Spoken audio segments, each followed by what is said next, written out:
Bueno, doctor Mendoza, buenas noches. Nos acusa la espera. Bienvenidos. Queremos recordarle el procedimiento que hemos adoptado como regla. 5 minutos de exposición libre. Terminada la exposición, viene la pregunta de los miembros del Consejo. Tienen 1 minuto flexible para responder cada pregunta. Así que puede hacer uso de la palabra. Muy bien. Buenas noches a todos. Yo no voy a adentrarme mucho en las consideraciones relativas a lo que ha sido mi hoja de vida, porque entonces se me irían los 5 minutos refiriéndome a todo lo que ha significado mi vida pública. Sin embargo, debemos decir, como introito a esta intervención, que mi vida pública se sitúa, y así yo lo concibo, al 1 de junio de 1969, cuando comencé a ejercer la primera carrera profesional nuestra, la del periodismo. Y a partir de ahí nos situamos en el ejercicio del periodismo durante 30 años, que mereció una distinción y reconocimiento por el Senado de la República al completar nosotros 30 años de ejercicio periodístico el 1 de junio de 1999. Debo decir que yo ejercí un periodismo de compromiso social, que en cada momento que me ha tocado el desempeño de una función o de una actividad profesional, lo he hecho siempre con apego a las reglas éticas, a las leyes y al debido comportamiento de un ciudadano. En ese sentido, nosotros hemos venido aquí esta noche, digamos que al amparo de una expresión de un hombre histórico que sentenció que el mejor criterio de la verdad es la práctica. Y nosotros, con nuestra práctica social, con nuestra práctica profesional y con nuestra hoja de vida, venimos aquí a someternos a este escrutinio público y a este tamiz que representa el Consejo Nacional de la Magistratura, consciente de que hemos cumplido nuestro deber en el desempeño de las funciones como juez titular del Tribunal Superior Electoral. Tanto así que nosotros presentamos a cada uno de los miembros del Consejo Nacional de la Magistratura en la propuesta de nuestras aspiraciones un ejemplar no concluido todavía, pero un ejemplar de un resumen de lo que significó nuestra impronta en el Tribunal Superior Electoral en estos casi 6 años de ejercicio. En esa rendición de cuentas del despacho nuestro, ahí se podrá justipreciar lo que ha significado nuestro aporte y nuestro desempeño en ese órgano constitucional que está llamado a dirimir conflictos políticos y a actuar de conformidad con la Constitución y su ley orgánica en todos los diferendos que se produzcan dentro y fuera de las organizaciones políticas y movimientos políticos. De manera, pues, que nosotros creemos que tenemos las condiciones para continuar en el desempeño de una función, que hemos actuado con la responsabilidad que concierne a un juez, que hemos actuado con la responsabilidad que concierne a una persona que tiene un compromiso con la sociedad y con el país, con la responsabilidad que implica para un ciudadano saber diferenciar lo que son sus deberes de lo que son sus compromisos.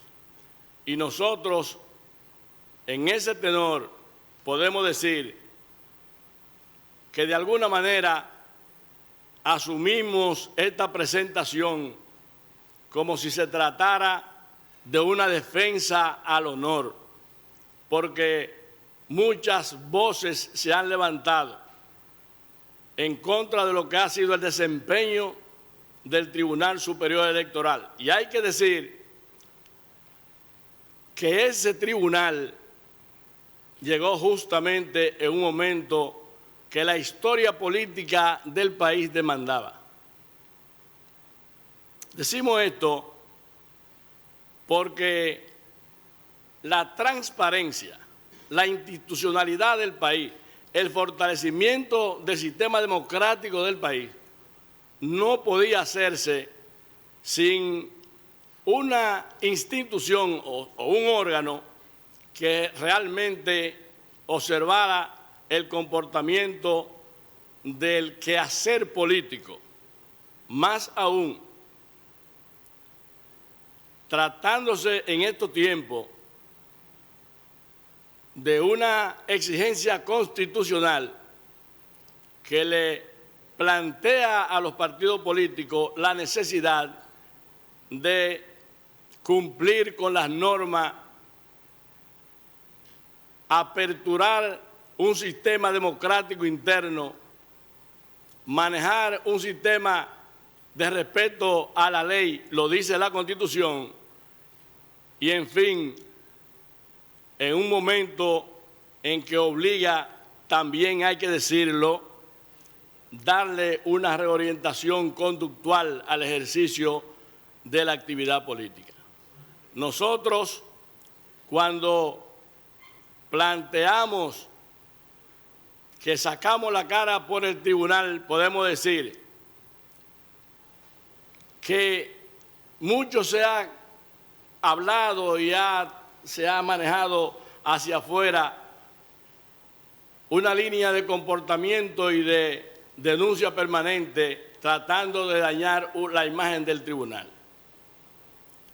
Y nosotros debemos decir que no es verdad que en el desempeño de las funciones de esa alta corte nadie ha recibido ni lineamiento político de ningún sector, y lo dice, ni tampoco hemos correspondido al afecto ni al compromiso de amistad con ninguna persona.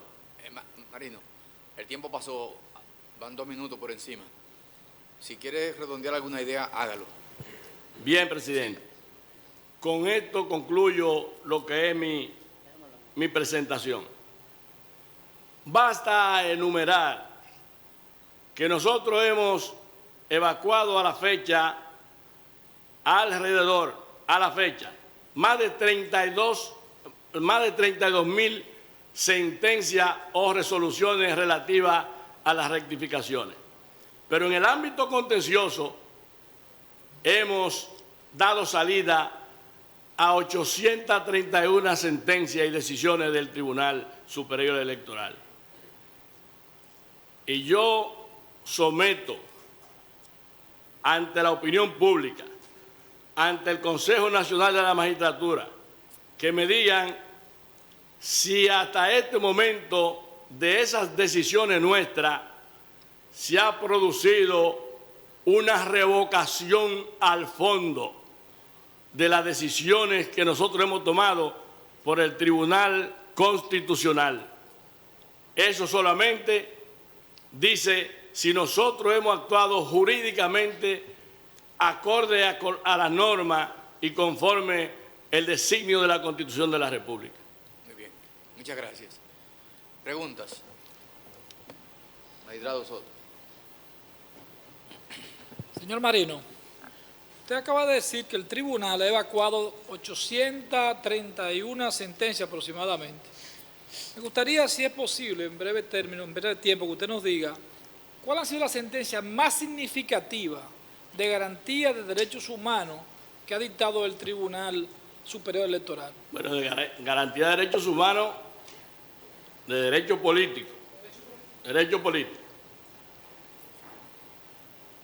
Nosotros vamos a poner, podemos poner más de una sentencia, pero voy a poner una que es emblemática. Hubo un caso que ha sido utilizado en foros internacionales, un caso del Partido Revolucionario Moderno, un caso de Pedernales, y nosotros actuamos de conformidad con la ley. A una persona se le había, vamos a decirlo en un lenguaje llano que la gente lo entienda, se le había quitado su diputación, y yo puedo decir el nombre del diputado. Y esa situación se dio en la Junta Electoral de Oviedo.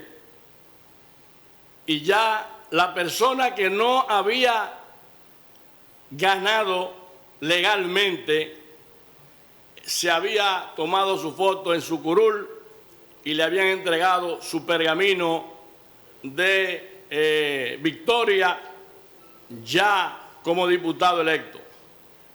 Caso emblemático que lo registra la República Dominicana en el contexto de lo que son los órganos electorales en América Latina. Único caso, 24 horas antes de esa persona juramentarse, nosotros conocimos el caso en revisión. Se presentó un acta manual y al tenor de lo que había establecido la Junta Central Electoral en su resolución 69, si mal no recuerdo, que allí donde aparecieran casos en que se presentaran una boleta, un resultado electrónico y un resultado manual, el manual se le imponía al electrónico. Ese fue el caso y tengo que mencionarlo porque es la expresión viva de lo que significa la protección de los derechos políticos de un ciudadano y también aplicación del debido proceso de ley.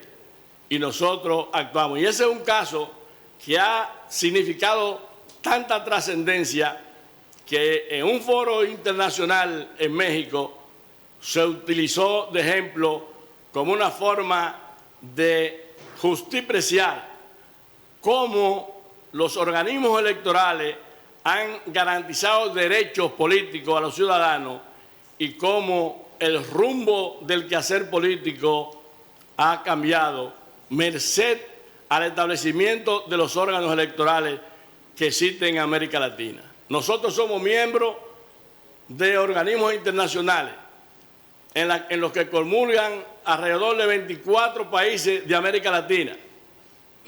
Y creo que la fama de lo que significa el derecho electoral en nuestro país, en el mundo, es uno de los más reconocidos hoy día, independientemente de las argumentaciones que cualquier persona pudiera hacer porque se sienta afectado en lo que ha significado el desenvolvimiento electoral en su caso particular. Muchas gracias. ¿Alguna más? ¿Usted ninguna? Por aquí. Diputada Castillo. Buenas noches, colega Fausto Marino Mendoza Rodríguez.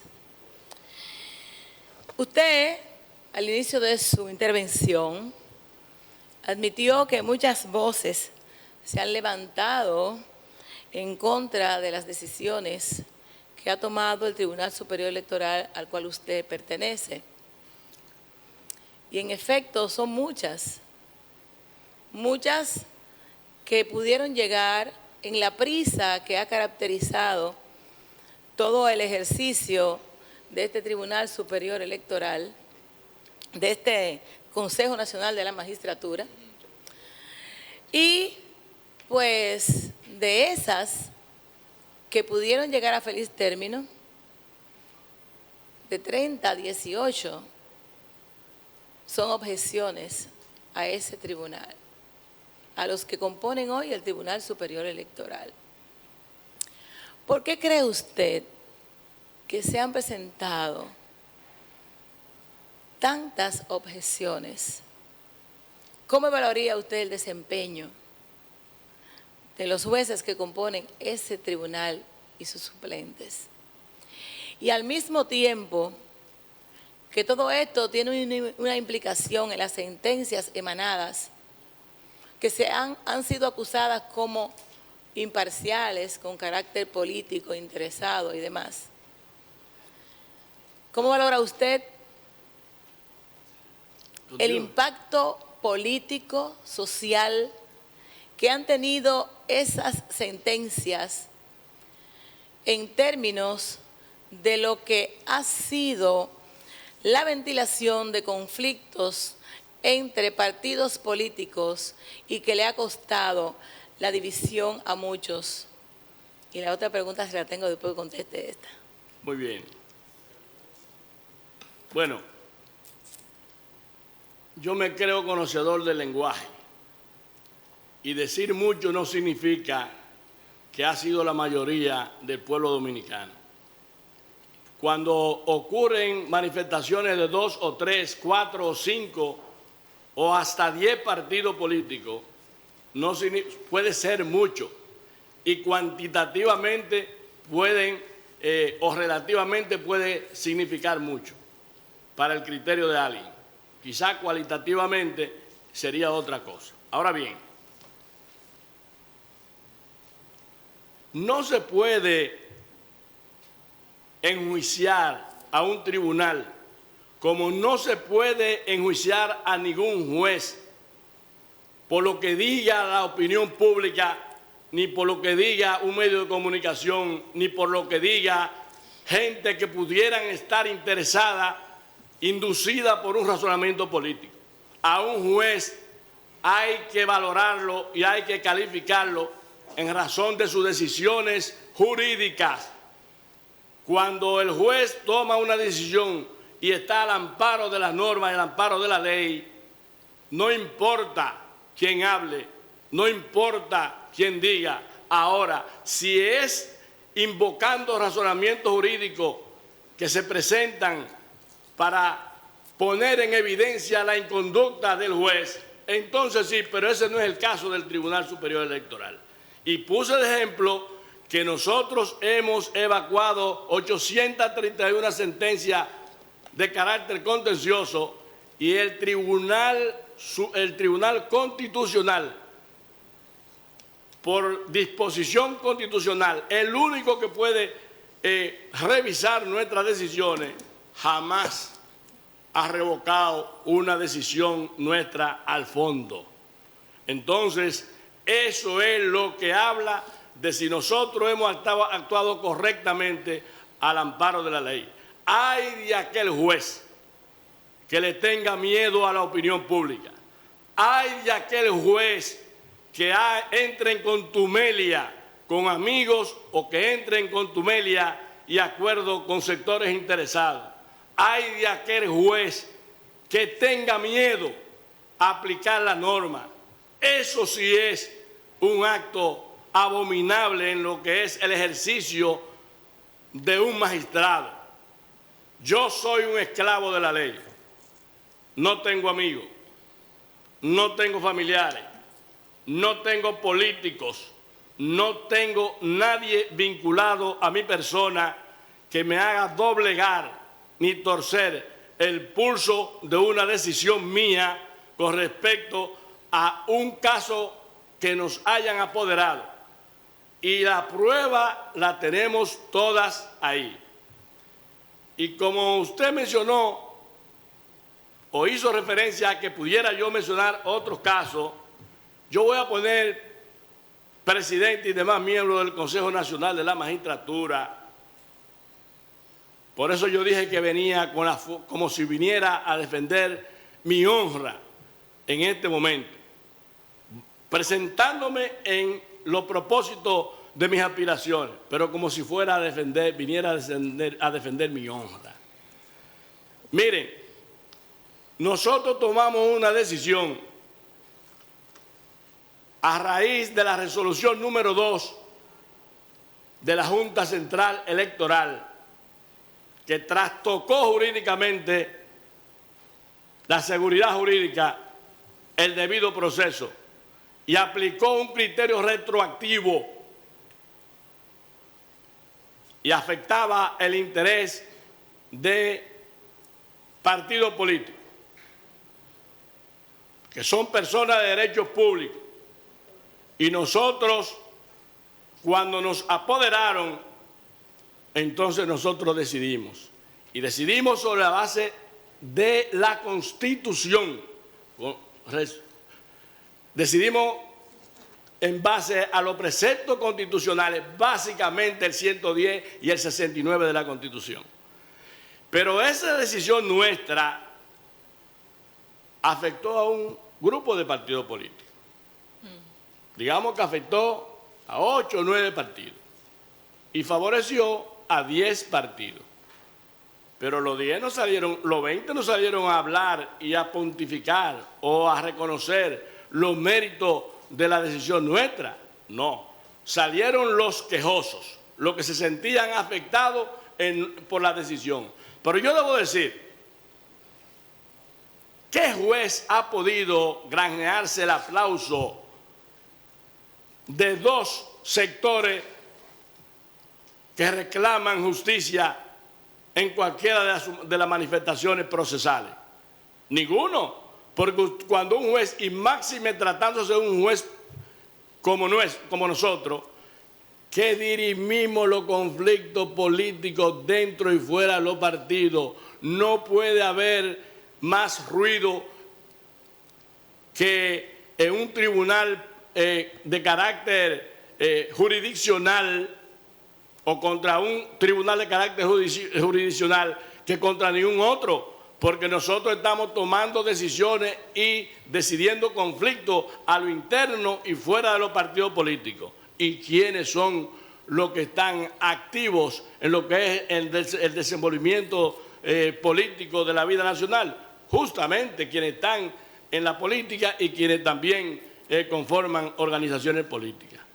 Y eso hay que decirlo, porque si nosotros no decimos esto con la autoridad que me da a mí, mi práctica social, y lo que decía ese preclaro hombre del pasado, la práctica es el mejor criterio de la verdad, y la práctica dice que a nosotros no nos han revocado ninguna decisión al fondo.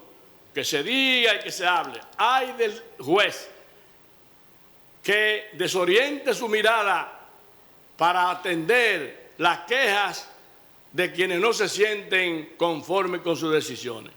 Ay del juez que no sea esclavo de la ley, y ay del juez que obre con miedo. Por eso se dice que la frontera más distante que debe tener un juez justamente es el miedo, porque jamás puede llegar a decidir un juez de manera adecuada, correcta, protegiendo derechos ciudadanos y derechos políticos si alberga algún sentimiento de miedo o de temor. Vamos a dejarlo ahí, Mendoza, que hay más preguntas. Ah, bueno. ¿Cómo valoraría usted un proceso de recusación y de inhibiciones? Bueno, la inhibición es un acto voluntario del juez, voluntario, y la recusación es una acción que está expuesta a cualquiera de las partes. Lógicamente, las partes no solamente pueden recusar in voce, tienen que presentar la prueba. Y en el caso de nosotros, a nosotros se nos han hecho recusaciones. ¿Cuántas recusaciones se nos han hecho a nosotros? En todo lo que significa el desarrollo, el desenvolvimiento del tribunal.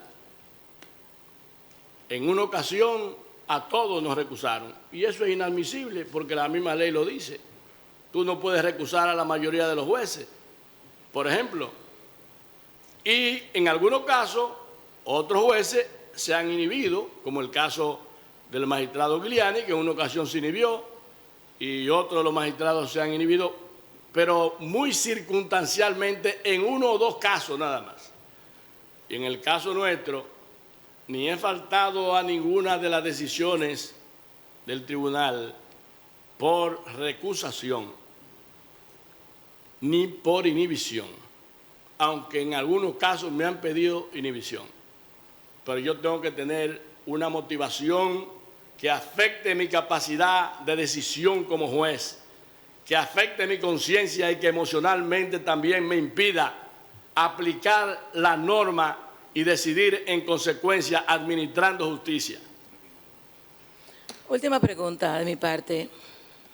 ¿Cree usted que si existiese la posibilidad de revisar algunas de las sentencias emanadas del Tribunal Superior Electoral, de donde usted es parte, podría esa fiscalización arrojar en algún momento determinado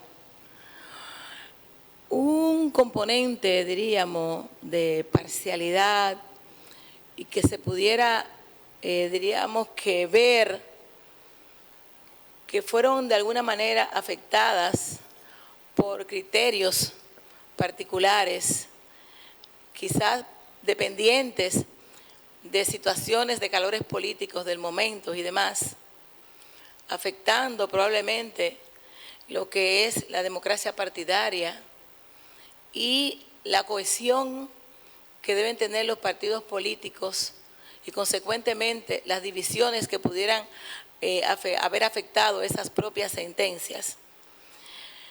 Digo en el supuesto que pudiesen ser en algún momento y que lo permitiese o no la ley y la Constitución de la República, ¿soportaría esto un experticio,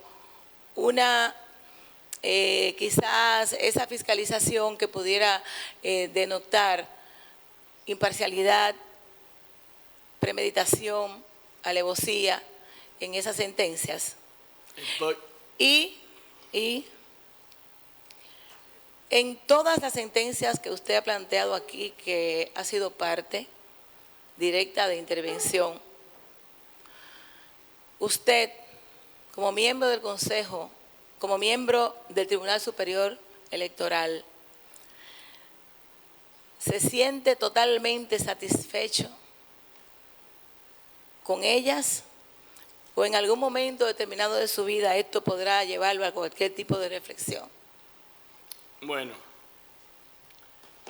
debo decirle que las decisiones de nosotros con respecto a lo que es el aspecto jurídico son impermeables a cualquier cuestionamiento. No tengo ninguna duda de que cualquier persona que quisiera hacer el experticio, y lo pueden hacer por la página web nuestra, no podrá encontrar ningún fundamento jurídico que pudiera enrostrarnos a nosotros un comportamiento de conducta reprobable. Jamás. De eso yo estoy seguro, absolutamente seguro. Como estoy hablando aquí ante el país y estoy hablando aquí ante el Consejo Nacional de la Magistratura. Y yo le voy a aprovechar, porque tengo que manifestar que usted conoce parte de mi vida profesional, porque comulgamos 8 años en la Cámara de Diputados. Y usted conoce... Eso le dije colega. Así es. Y usted conoce cuál fue mi comportamiento como legislador. Y refiero a usted porque usted que me está preguntando. Y yo voy a confesar esto. Si nosotros hubiésemos actuado inducido por asunto político, no declaramos, no anulamos una convención al Partido de la Liberación Dominicana en la circunscripción número 3. Eso es de justicia, que hay que decirlo. Nosotros actuamos. Nosotros no hubiésemos, por la vía del control difuso, no hubiésemos anulado preceptos estatutarios al Partido de la Liberación Dominicana, al Partido Revolucionario Dominicano, al Partido Reformista y al Partido Demócrata Popular. 4 experiencias que nosotros tenemos ahí. Las declaramos inconstitucionales. Y es más, yo le voy a mencionar otro caso. Cuando se estableció en el Partido de la Liberación Dominicana un reglamento para los aspirantes a cargos electivos, se estableció, si mal no recuerdo, creo que era el artículo 14 de ese reglamento, y si pudo haber sido el 14, pero pudo haber sido, pero lo contenía el reglamento, que decía que se comprometían los candidatos a no recurrir ante el tribunal, ante ninguna instancia. Y nosotros le declaramos inconstitucional eso. Y ese correspondía al partido de gobierno, al Partido de la Liberación Dominicana. Entonces yo digo, y es que no hay pruebas fehacientes que demuestran la independencia de criterios jurídicos, que demuestran la autoridad ante la ley y la esclavitud nuestra ante la ley, porque no puede haber un juez que actúe de manera responsable si no se convierte en un esclavo de la ley. Entonces, eso pasó, y esas son experiencias vividas, decisiones tomadas por el tribunal. Y yo puedo poner otra experiencia para el Partido Reformista. Quique Antún sabe, por ejemplo, y cuando yo digo que vengo aquí a defender con mi honra también, lo digo porque lamentablemente hay un desbordamiento en el lenguaje de lo político y de la política. Un desbordamiento irrespetuoso, desconsiderado. Cuando hablan, por ejemplo, hay que buscar jueces con capacidad, jueces con moral, jueces que correspondan a las reglas de vida, de respeto. ¿Y quién dijo que nosotros no somos jueces probadamente de conducta moral? Y uno como ser humano se siente lesionado. Cuando yo veía el otro día a un dirigente político casi lloroso, amigo nuestro, porque comulgamos con él en el Senado de la República, llorando casi, diciendo que su hoja de vida y su honra pública se la mancillaban con un sometimiento a la justicia como el que se había hecho. Yo me vi en ese espejo. Y me vi en ese espejo porque eso mismo ha pasado, guardando la diferencia de los casos. Guardando la diferencia de los casos. Estoy hablando de la reacción del ser humano frente a una situación que se siente lesionado en su conducta y en su moral. Entonces, refería a Quique Antún por esa referencia que él hizo.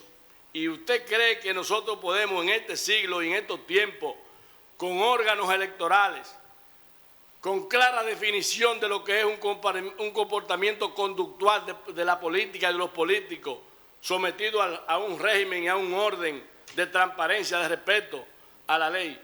No porque lo diga yo, sino porque lo establece la misma Constitución en el artículo 216. ¿Y usted cree que podemos seguir actuando de esa manera? No, yo pienso que no. Y sobre todo cuando se producen desafíos en todo lo que significa el proceso electoral, como es el que viene. Y yo lo menciono aquí porque hay que hacer un llamado a la atención. Y yo, como un juez del Tribunal Superior Electoral, que conozco y he hecho exposiciones en foros internacionales sobre el voto preferencial, y fui legislador con el voto preferencial, sé lo que significa en el comportamiento del canibalismo político que genera eso.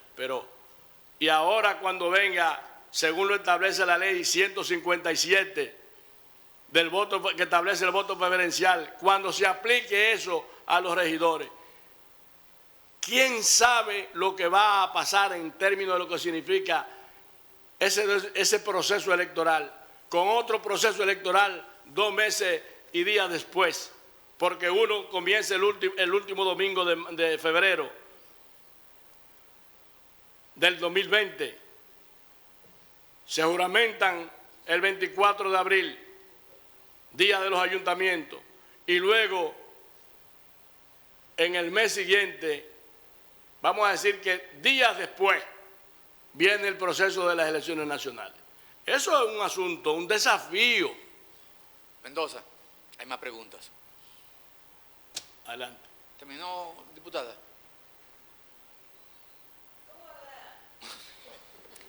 ¿Cómo valora usted el recién pasado proceso electoral?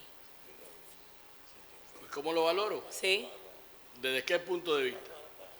Desde el punto de vista del montaje, el desenvolvimiento, el desarrollo, los resultados, las instancias, en términos generales. Bueno, hay que corregir cosas. Siempre las cosas se pueden hacer mejores. Y después que pasan, entonces usted observa dónde se manifestaron los errores para enmendarlo en proceso futuro, para garantizar la transparencia y el fortalecimiento de la democracia en nuestro país. Muy bien. Alisa. Muchas gracias. Buenas noches, magistrado. Algunas preguntas tengo pendientes sobre las objeciones que a usted se le realizó. La mencionaré porque han sido muy públicas, ¿verdad? Igual que los demás miembros del Tribunal Superior Electoral, y luego algunas preguntas propias mías. Intentaré no abusar, presidente, sé que es la hora que es tarde. Primero, magistrado, ¿usted en los últimos 10, 15 años ha tenido algún proceso judicial en su contra que han llevado que merezca la pena el Consejo conocer? Proceso, bueno, ahí hay una certificación de la Procuraduría General de la República. Si se refiere a lo mío, en mi persona. Sí. No, señor, ahí está la certificación de la Procuraduría General de la República. Del 2002 al 2010, cuando yo salí de la Cámara de Diputados, que concluí mi gestión legislativa, no hay un solo acto de inicio de procedimiento en mi contra. Eso lo dice la certificación que está depositada en nuestro expediente. Muy bien. Usted, que en diversas oportunidades ha citado la Constitución de la República, no sé si conoce el artículo 140, que dice o habla de la regulación del incremento salarial. Sí, yo lo conozco muy bien. Que estipula, entre otras cosas, que las entidades autónomas o públicas no pueden aumentarse su salario para su beneficio, sino para un periodo posterior.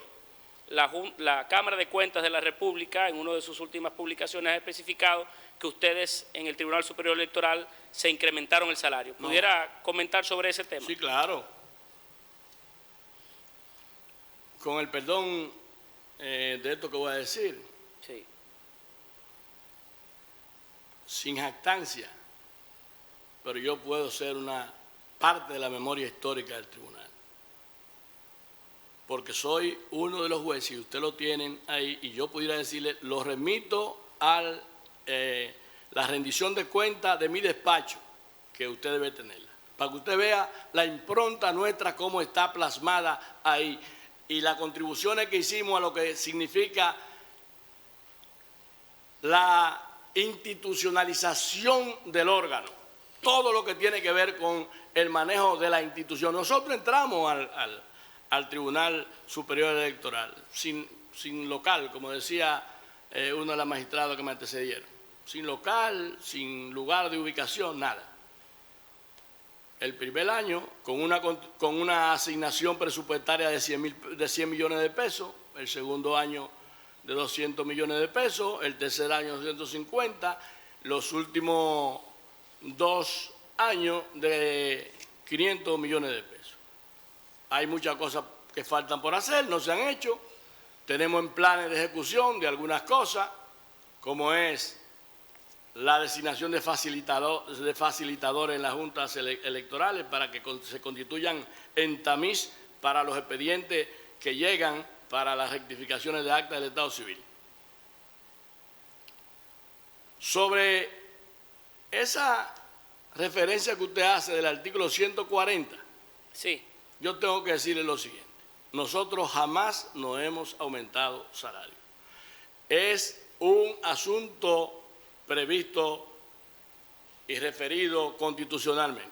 Nosotros se ha hecho lo que se llama, que usted lo conoce, y creo que no podemos permitir un retorcimiento de la verdad.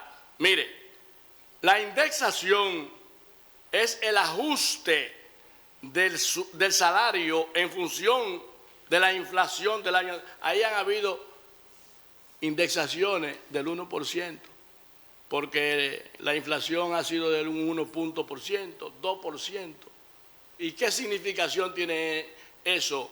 ¿Cómo puede decir alguien que eso representa un aumento de sueldo? No es un aumento de sueldo, eso tiene otra connotación, hasta de justicia si usted quiere.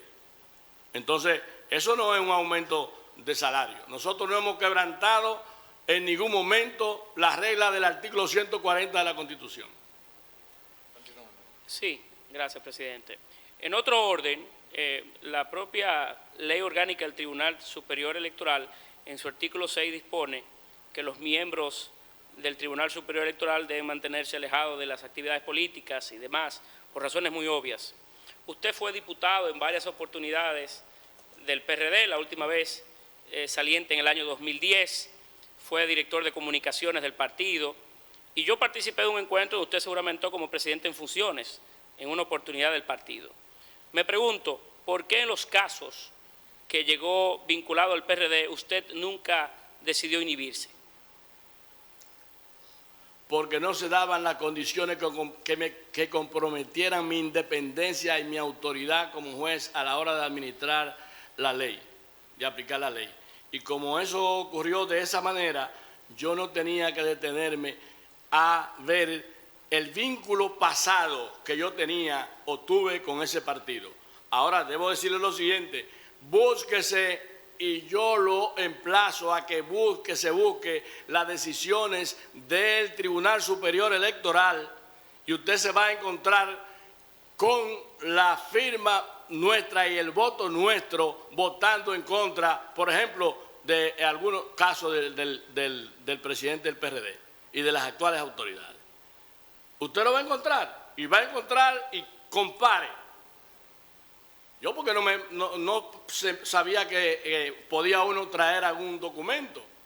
Si le hubiera dado la referencia con número, porque la tengo, pero no voy a aventurarme a decir. Pero yo lo invito a que lo busque, porque eso está expuesto en los informes de respuesta que nosotros hemos dado a algunas de las objeciones que se han formulado en contra de nosotros.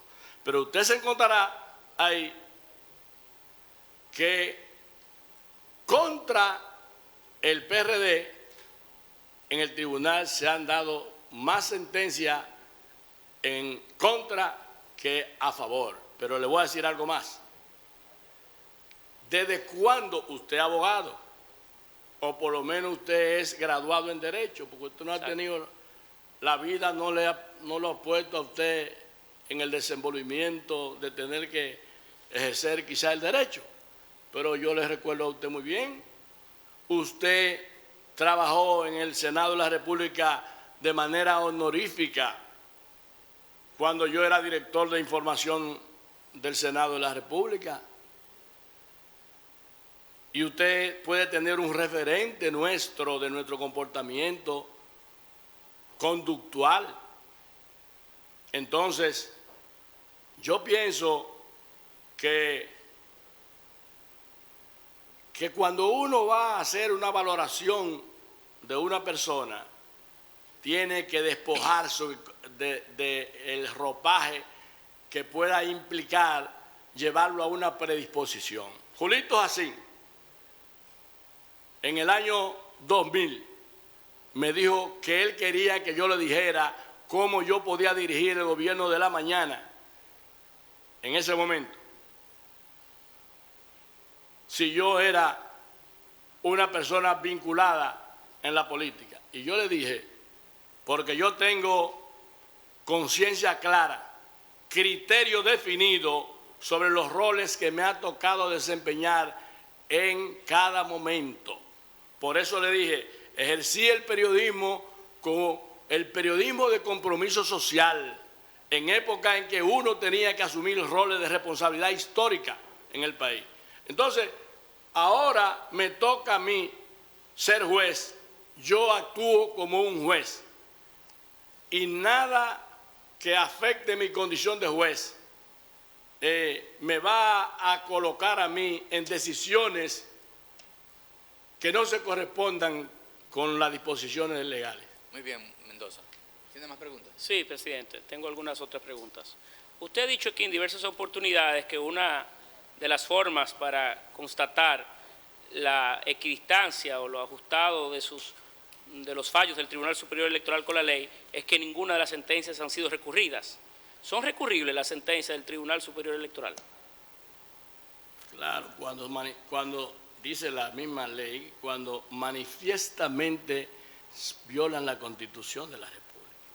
Pero solamente se conocen Eso entonces... lo dice la ley, no lo digo yo. Entonces el Tribunal Constitucional conocería de la constitucionalidad del fallo, no del fondo. No, él puede revisarla. Y si entonces él encuentra que nosotros violentamos alguna disposición constitucional, el tribunal puede revocar y puede decidir, contrario a lo que fue la decisión nuestra como Tribunal Superior Electoral. Eso está claro en la ley. Ahora, nuestras decisiones son de aplicación única y de única instancia. Lo que quiere decir que no hay una doble jurisdicción después que nosotros conocemos el caso, que no se puede llevar a una suprema, porque nosotros somos tribunal de única instancia. Tenemos la doble instancia en el caso de las juntas electorales cuando actúan en función de tribunal, solamente en esos casos, manejando asuntos o conociendo asuntos contenciosos. Bien. ¿Alguna más? No, ¿Alguien más quiere hacer preguntas? Reinaldo, ¿quieren? Sí, brevemente. Yo quiero destacar ese último aspecto. Tanto usted como el magistrado John Giuliani, han destacado el hecho de que de 831 decisiones que han emanado del Tribunal Superior Electoral, ninguna ha sido revocada por el Tribunal Constitucional. Ello así porque, por aplicación del artículo 184 de la Constitución, el Tribunal Constitucional es un censor de todos los órganos del Estado en cuanto se refiere a examinar si se ha violado o no la Constitución. En ese sentido, habla muy bien del Tribunal Superior Electoral en cuanto a que no se ha revocado ninguna decisión de esas 831. De esas 831, porque no se ha solicitado la revisión o la revocación por ante el Tribunal Constitucional de las 831, ¿usted tiene o precisa cuántas han sido procurada su revocación por ante el Tribunal Constitucional? Claro, yo lo que no tengo es el dato completo. Pero, ¿o el porcentaje? Pero nosotros, el porcentaje es ínfimo. El porcentaje no alcanza a un 5%. No alcanza a un 5%. Quizás llega a un 2%, a un 3%. Eso es más elocuente que la palabra, pero eso es, como dice la regla del axioma, eso es axiomático, tan evidente que no necesita demostración de lo que ha sido el desempeño de nuestras funciones al frente del tribunal. ¿Tiene otra pregunta? Bueno, pues muchas gracias, magistrado Mendoza. Muchas gracias a buenas noches, ustedes mucha por la suerte. atención. La siguiente.